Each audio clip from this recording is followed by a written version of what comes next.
नाज़रीन, जैसा कि आपको इल्म है कि पाकिस्तान के जो मायशी हालात तो वाक़यात हैं वो आपके सामने हैं। इस वक्त मैं 6 रोड पर मौजूद हूँ। यहाँ पर एक प्लाज़ा है, नूर प्लाज़ा। मोबाइल्स की यहाँ पे बहुत ज़्यादा शॉप्स हैं। मैंने अभी आपके सामने एक दुकानदार से भी इंटरव्यू किया कि 20 रुपये लीटर पेट्रोल जब बढ़ जाता है तो बाकी जो पाकिस्तान के हालात हैं उन पर जो कारोबार है उन पर क्या असर पड़ता है। मेरे साथ मौजूद हैं डॉक्टर सलीम रज़ा राजा। आइए इनसे बात करते हैं। अस्सलाम वालेकुम सर। वालेकुम अस्सलाम। सर, आपका ताल्लुक किस पार्टी से है, अगर मैं आपसे ये पूछूँ तो? पार्टी तो हमारी मुस्लिम लीग है जी। पाकिस्तान मुस्लिम लीग नून से है। बड़ा मज़ा आएगा आपसे बात करने में। अगर मैं आपसे ये कहूँ कि 9 अगस्त को वैसे असम्बलियाँ तहलील हो रही हैं ना सर? शहबाज शरीफ साहब ने बता दिए। अगर क्योंकि खान साहब भी कहते हैं ये किस मुँह से वोट लेने जाएँगे, तो आप किस मुँह से वोट लेने जाएँगे? असल में हमारे हुक्मरानों ने ना जिस जिस वादे पे हम लोग आए थे, जिस वादे पे इन्होंने जो कुछ आवाम से वादा किया था कि हम आके महंगाई को कंट्रोल करेंगे, वो बिल्कुल फ़ेल हो गए हैं। चाहे बेशक हमारी पार्टी हो, लेकिन बात हकीकत की करनी चाहिए। फ़ेल हो चुके हैं और आइंदा हम वोट मांगने के लिए तो जा ही नहीं सकते किसी के डॉक्टर पास। साहब, बड़ी सच्ची बातें कर रहे हैं। आपको पार्टी की तरफ से फिर ये ना हो कि शोकॉज़ नोटिस आ जाए। सर, हम पार्टी की मरोने मिन्नत नहीं है। हमने हमने अल्लाह को जान देनी है और हम सीधी बात करते हैं। पार्टी का क्या, पार्टियाँ आनी जानी रहती हैं। कितना पुराना ताल्लुक है नून लीग से? नून लीग से मेरा पूरा ख़ानदान मुस्लिम लीग की है। ख़ानदान मुस्लिम लीग नून से आपका ताल्लुक 20-25 साल का है। तकरीबन। नहीं, डॉक्टर साहब, जब आप बाहर निकलते हैं, आवाम आपको देखती है, क्योंकि जब नून लीग का एक जहन में आ जाते हैं ना, तो वो जो एक जहन में बातें आती हैं वो तो मैं ऑन एयर नहीं कह सकता, तो फिर वो कैसे बर्दाश्त करेंगे आप? सर, सिवाय शर्मिंदगी की और कुछ नहीं होता। जब वो लोग कहते हैं ना कि आप 150 रुपये लीटर जब पेट्रोल था तो उस वक्त महंगाई मार्च शुरू कर दिया था आपने, जी। और आज 250 रुपये लीटर से अब पौने 300 रुपये लीटर हो गया, तो आप चुप हैं। तो अगर ये देखा जाए तो जो आवाम गिला करती है वो हक पे है। आवाम हक पे है। और लगता ये है कि इस महंगाई की वजह से ना मुस्लिम लीग नून को वोट नहीं मिलेगा। हमज़ा शहबाज, मरियम नवाज़, इसके अलावा आपके और पार्लियामेंटेरियंस, सेनेटर्स, असम्बली में वो बड़े-बड़े पोस्टर उठाया करते थे कि जब पेट्रोल महँगा हो जाता है तो आपका वज़ीर-ए-आज़म चोर है। मौजूदा वज़ीर-ए-आज़म के बारे में क्या राय है? जो कुछ नहीं, हम नहीं, क्योंकि ये मैंने अपने से नहीं लगाया। जो कुछ हम करते रहे हैं वो सामने आ गए। महँगाई सर किस तरह कंट्रोल होगी? महंगाई कंट्रोल हो ही नहीं सकती। अभी आपके वज़ीर-ए-आज़म कह रहे हैं कि मुझे चौथी मर्तबा चांस मिला तो मुल्क की तकदीर बदल दूँगा। महंगाई कंट्रोल नहीं हो सकती। व्हाई? महंगाई इसलिए नहीं कंट्रोल नहीं हो सकती कि अगर हम 86 वज़ीर रखेंगे, दुनिया की सबसे बड़ी काबीना हमारी होगी, और हम अपनी अय्याशियों में लगे रहे तो हम आवाम का क्या ख्याल करेंगे। इसलिए महंगाई कंट्रोल, जब तक हम अपने अखराजात नहीं कम करेंगे, अपने पार्लिमानी अखराजात नहीं कम करेंगे, वज़ीर आज़म हाउस का अखराजात नहीं कम करेंगे, वज़ीर आला हाउस का अखराजात कम नहीं करेंगे, तो महंगाई कंट्रोल नहीं हो सकती। If you giving to chance suggestion for government. सबसे पहले ये है कि अभी जब वज़ीर ख़जाना साहब पेट्रोल महंगा करते हैं तो कहते हैं जी जी हम पेट्रोल महंगा कर रहे हैं, इस पर गरीब आवाम पे असर नहीं पड़ेगा। गरीब आवाम पे कैसे असर नहीं पड़ेगा? जो ज़िम्मेदार गंदम हो, फल हो, फ्रूट हो, वो जो लेकर आता है वो ज़िम्मेदार ट्रक पे उस पे लेकर आता है। जब डीज़ल महंगा होगा तो हर चीज़ महंगी होगी। आटा देखें, हम हमारा काम, हम एक ज़री मुल्क हैं और आटा हमारा किधर पहुंच गया है।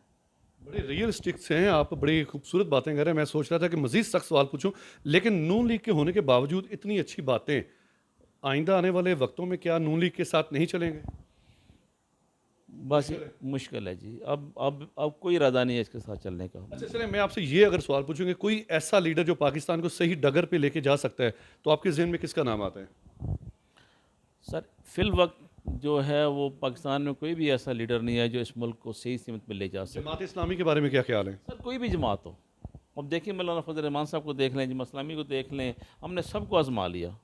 जब देखिए पिछली दफ़ा जब वहाँ पे जमात इस्लामी की हुकूमत थी, मौलाना फजल रहमान की हुकूमत थी वहाँ पे KPK में, तो वहाँ पे ख़ुदकुशी लोगों ने की। मैं इस चीज़ का आईनी शाहिद हूँ कि एक औरत अपने बच्चों 3 बच्चों को लेकर गई वहाँ पे मदरसा में और छोड़ के आ गई, तो वो उसने ख़ुदकशी कर ली थी बाद में।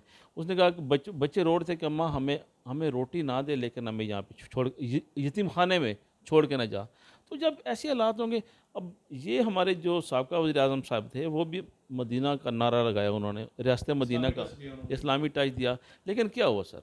क्या मदीना में क्या रियासत मदीना में ऐसा होता है, वहाँ तो हज़रत उमर रज़ी अल्लाह तआला अन्हा का यह था कि दरियाए दजला के किनारे कुत्ता भी मरेगा तो उमर तो इससे पूछ। डॉक्टर साहब ये भी तो देखना पड़ेगा ना, 3.5 साल अगर इमरान खान गवर्नमेंट करके गया है, पहले 2 साल तो वो कोरोना की जद में रहे, 1.5 साल में कोई भी, मैं ये भी समझता हूँ कि पाकिस्तान का कोई भी सियासतदान आता है 5 साल में इस मुल्क को वो पे नहीं लेके जा सकता। इस मुल्क को सीधा करने के लिए 15 से 20 साल चाहिए। ऐसे ही जी, आप बिल्कुल ठीक कह रहे हैं, लेकिन वो उसमें इमरान खान की हुकूमत अच्छी जा रही थी, लेकिन वजह भी क्या, उसने सिर्फ अपोजिशन को पकड़ा, अपने साथ वालों को नहीं पकड़ा।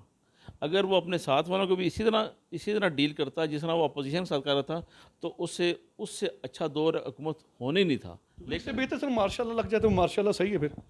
Martial law sir, martial law से देखिए ज़िया के दौर में, मुशर्रफ के दौर में जॉब्स थी, कारोबार थे, क्या इस दौर में है? सर इस दौर में नहीं है, कोई भी जॉब्स नहीं है, कोई भी कारोबार नहीं है। लोग जो कारोबार कर रहे हैं वो वास्ते दे रहे हैं, कहते हैं यार कि मतलब ख़ुदकुशियाँ करने पे लोग तैयार हैं। अब देखें जब 300 रुपये लीटर, पौने 300 रुपये लीटर पेट्रोल होगा, अभी मजीद बढ़ेगा। अभी मज़ीद बढ़ेगा। और आप देखें कि हमने अब बिजली का बिल देख लें सर, बिजली के बिल अब 50 रुपये यूनिट हो गई है। वो मेरा कैमरामैन सामने बैठा हुआ, 28,000 उसका बिल है, उसके घर में एसी भी नहीं है, एयर कूलर भी नहीं है, 2 पंखे हैं। सर बात ये है कि हमारे जो वापटा है, इसने जो मीटर लगाए हुए सर, वो सब दुनिया को पता है कि वो 35% एडवांस चलते हैं, एडवांस चल रहे हैं सर, क्योंकि वो मीटर ख़राब है, मीटर ख़राब है, ठीक ही नहीं कर रहे, तो वो फिर एडवांस ही चलेंगे। तो उनको तो देखने वालों को कोई पैगाम देंगे आप?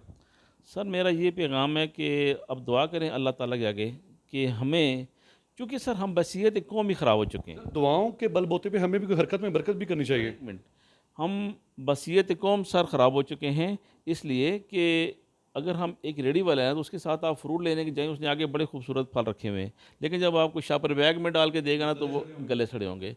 अब अब सर पीएन से ले के प्रेसिडेंट तक बसीयत कौम हम जो ना वो करप्ट हो चुके हैं, और ऐसे करप्ट जो है ना, फिर ऐसी करप्शन पे क्या होता है, अल्लाह का अजाब आता है। और अभी तो हज़ूर पाक सल्लल्लाहु अलैहि वसल्लम की उनकी बरकत से अल्लाह पाक, क्योंकि हम उनकी उम्मत हैं, उन्होंने अल्लाह पाक से ये दुआ की थी कि अल्लाह मेरी उम्मत पे ना आसमानी अजाब ना आए। वरना जितने हम लोग गिर चुके हैं, जितनी पहली उम्मतों में जितने कुछ वो थे गुनाह, एक एक गुनाह पे वो उम्मत पकड़ी जाती थी, आज वो सारी उम्मतों के गुनाह हमारे अंदर मौजूद हैं। हम करप्ट हैं, हम चोर हैं, हम डाकू हैं, हम रिश्वत लेते हैं, लेकिन हम क्या लिबादा शराफत का ओढ़ा हुआ है। तो अल्लाह ताला हमें सीधे रास्ते पे नहीं है नाउमीद इकबाल अपनी कश्ते वीरान से, ज़रा नम हो ये मट्टी बड़ी जरखेज़ है। साकी कैमरामैन ग्रेशी के साथ वसीम हाशमी, रावलपिंडी।